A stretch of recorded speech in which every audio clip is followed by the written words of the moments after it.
Good evening dear students, welcome back to our YouTube channel. एक बहुत ही शानदार information आप लोगों के लिए फर्दर जो रिक्रूटमेंट होने वाला है, खास करके एसबी क्लैरिकल का। वैसे हर एग्जाम्स के लिए इंपॉर्टेंट है, बैंकिंग के जितने भी एग्जाम्स हैं। यहाँ पे थोड़ी सी अपनी बात करेंगे, फैक्ट के फॉर्म में बात करेंगे कि आगे वैकेंसीज की जो प्रोबेबिलिटी है वो क्या रहने वाली है। जिस तरीके की इन्फॉर्मेशन उसके अकॉर्डिंग क्या प्रोबेबिलिटी है, वैकेंसी कम आएगी, ज्यादा आएगी, या फिर क्या चांसेस हैं यहाँ पे सिलेक्शंस के, number of candidates come select होंगे, ज्यादा, जो भी है वो पूरा का पूरा यहाँ पे आपको क्लैरिटी मिल जाएगी डेटा की फॉर्म में। अगर अपनी थोड़ी सी बात करें तो यहाँ पे एक आईटीआई में आप लोगों के सामने लेके आया हूँ। अपना स्टूडेंट है भूपेंद्र गैदर, हनुमानगढ़ राउत सर से, ठीक है। 19 जून 2025 जो अपना बैच था, बच्चे जानते हैं जो उनके साथ पढ़े हुए हैं, वो उस बैच से स्टूडेंट है। हो सकता है आपको ये पहले भी आईटीआई मिल गया होगा, वहां पे ब्लर कर रखा होगा इन्होंने, क्योंकि अपने स्टूडेंट्स का ये वही फैल रहा है चारों तरफ। तो यहाँ पर अगर अपने बात करें, आईटीआई इन्होंने अप्लाई की थी, तो पूछा था एसबी गुजरात से कि भाई क्या सीन है, कितने कैंडिडेट्स अपीयर हुए, कितनों ने ज्वाइन किया, क्या वैकेंसीज वगैरह उसके अकॉर्डिंग। तो यहाँ पे थोड़ा सा अगर अपने देखें, मेन मेन चीजें देखेंगे, ज्यादा टाइम वेस्ट नहीं करेंगे। Total number of candidates called for document verification जो यहाँ पे है 220, यहाँ पे मतलब कैंडिडेट्स को क्या किया गया था, बुलाया गया, जिसमें ओबीसी जनरल वगैरह आपको दिखाई दे रहा है क्लियरली यहाँ पे। अदरवाइज मैं टेलीग्राम चैनल पे डाल दूंगा, वहां पे देख लेना। उसके बाद में अगर यहाँ पे बात करें तो total number of candidates present in DV 134 यहाँ पे प्रेजेंट थे। ये एब्सेंट कितने थे? Total number of candidates called for LPT, LPT के लिए 123 को कॉल किया गया था। Number of candidate qualified in LPT, अब 123 क्यों? क्योंकि जो गुजरात से थे उनको उनका एलपीटी नहीं है, तो अदर स्टेट वाला या जिसने गुजराती नहीं कर रखी उसका एलपीटी था। उसके बाद में क्वालिफाइड इन एलपीटी 66 यहाँ पे इनमें से क्वालिफाई हुए थे, और 57 ये बोल रहे हैं कि क्या हो गया यहाँ पे, डिसक्वालिफाइड इन एलपीटी और एब्सेंट। यानी ये जरूरी नहीं है कि 57 को डिसक्वालीफाई किया है, 57 डिसक्वालीफाइड या एब्सेंट थे, यानी जो बच्चे वहां पे एलपीटी में गए ही नहीं। क्यों नहीं गए वो सीन मैंने पहले एक वीडियो में बताया था, अभी बता दूंगा मैं आपको क्यों हुआ ऐसा। कुल मिलाकर total number of candidates finally selected 132, यानी 132 कैंडिडेट्स फाइनली सिलेक्ट हुए थे, किसमें से? 220 में से। अगर आप इसमें से करके देखो तो कितने बचते हैं यहाँ पे, 8 और 88, यानी 88 कैंडिडेट्स यहाँ पे इन्होंने क्या नहीं किया, ज्वाइन नहीं किया, या फिर 88 वैकेंसीज यहाँ पे जो है सीट्स वो वैकेंट चली गई। इसका मतलब ये है, मतलब 88, यानी यहाँ पे बात करो आप, मतलब ऑलमोस्ट बराबर मान सकते हो, यानी ऐसे मान सकते हो 40% के अराउंड जो सीट्स है वो यहाँ पे वैकेंट गई है। मतलब 100 में से 40 कैंडिडेट्स ने ज्वाइन नहीं किया, 16 ज्वाइन किया, मतलब बहुत सारी यहाँ पे वैकेंट गई है। तो यहाँ से एक जो पॉइंट बनता है वो बनता है वेटिंग लिस्ट का।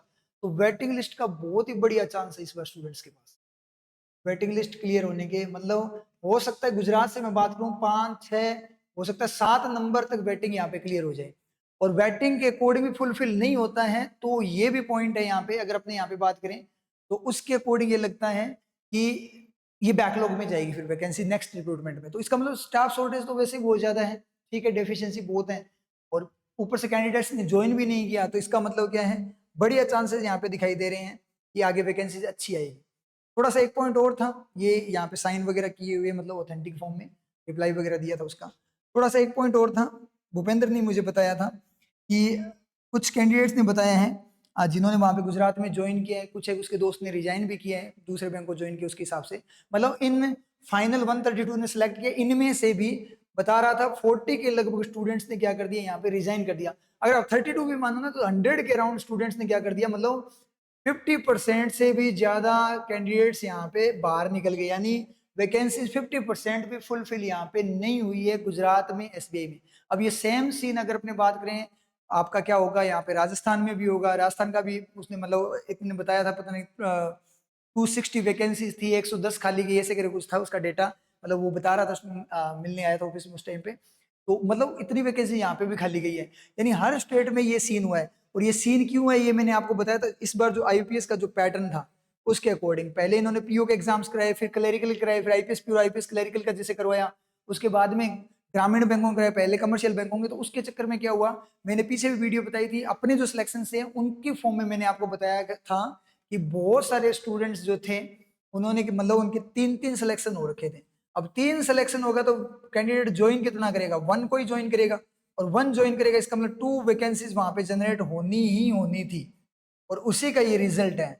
तो ये एसबीआई में रिजल्ट है। एसबीआई में और आईपीएस की बात करें तो एसबीआई को ज्यादा प्रीफर करता है कैंडिडेट, तो आईपीएस क्लरिकल में और ही शानदार वाली रिजल्ट लिस्ट निकलने वाली है यहाँ पे, यानी बहुत सारे बम्पर सिलेक्शन होंगे। मतलब कुल मिलाकर अपने बात करें इन सीन्स, इस डेटा को देखकर अगर अपने बात करें तो आगे जो वैकेंसीज हैं, अभी जो रिक्रूटमेंट आएगा आपका 2026-27 वाला, उस रिक्रूटमेंट के अकॉर्डिंग अगर मैं आपको बताऊं, इस पॉइंट पे यहाँ पे हाई प्रोबेबिलिटी है, हाई चांसेस हैं इसके बढ़िया वैकेंसीज है आने के। और फिर भी अगर मैं बोलूं, मान लो फॉर एग्जांपल 10,000 वैकेंसीज अगर क्लैरिकली आती है और ये सीन है, तो इसके अकॉर्डिंग मैं बोलूंगा कि मिनिमम आप 10,000 को क्या लेकर चलो, 15,000 वैकेंसीज लेकर चलो, क्योंकि पैटर्न तो वो सेम ही फॉलो होना है।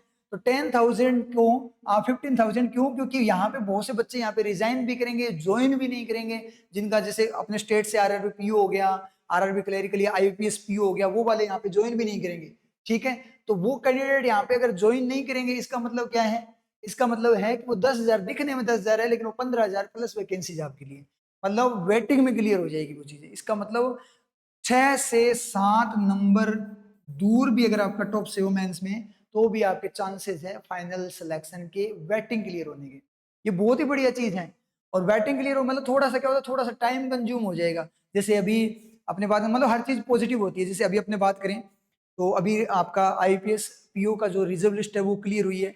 उस रिजर्व लिस्ट में एक बच्ची थी अनन्या श्री, उस बच्ची का अपना मतलब जनवरी बैच से, उस बच्ची के मतलब 2025 का जनवरी बैच था, 0.06 से पीछे थी। तो उस बच्चे ने बोला कि मेरा हुआ नहीं, उस टाइम वो डिमोरलाइज हुई। मैंने बोला कि आपको सबसे टॉप का बैंक मिलेगा, पीएनबी मिलेगा आपको, 100% गारंटी, बिल्कुल पास में हो।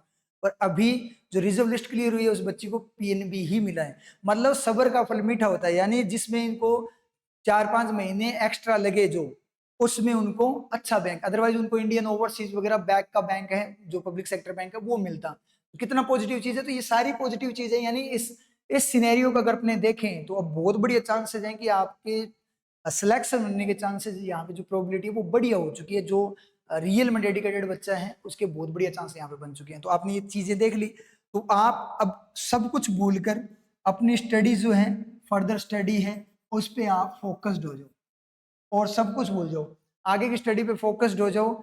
और लाइटली मत लो, क्योंकि एक सूनापन सा आ रखा है कि कोई नोटिफिकेशन नहीं आया बैंक का उसके अकॉर्डिंग। तो आपको पता है एसबीआई पीओ तो अब कभी भी आ सकता है, आईपीएस पीओ अगस्त से स्टार्ट है, उसके बाद में पूरा कैलेंडर आईपीएस का क्लियर है।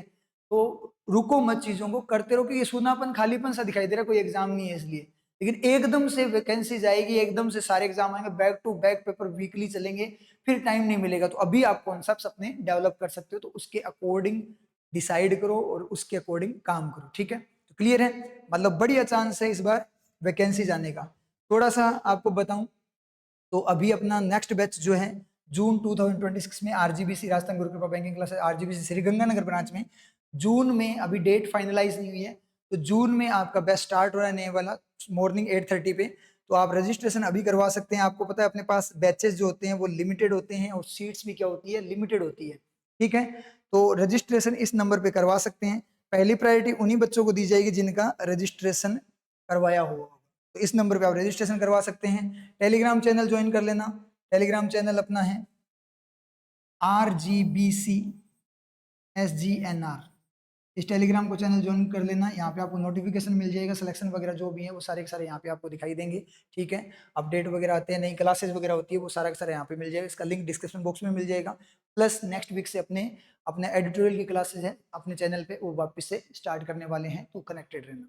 तो बहुत ही बढ़िया चांस है, बहुत ही बढ़िया अपॉर्चुनिटी आने वाले टाइम में। अपनी स्टडीज पे फोकस्ड हो जाओ, लाइटली मत लेना चीजों को, लगे रहो। कभी भी नोटिफिकेशन आने स्टार्ट हो सकते हैं, जैसे एसबीआई पीओ का आएगा, आईपीएस वगैरह का तो फिक्स ही है, उसके बाद में टाइम मिलेगा। एफसीआई के भी चांसेस बन रहे हैं, एलआईसी के भी चांसेस बन रहे हैं। तो बहुत बढ़िया शानदार वाली अपॉर्चुनिटी इस साल आने वाली है, उस अपॉर्चुनिटी को हाथ से मत निकलने देना, स्टडी पे फोकस्ड रहो।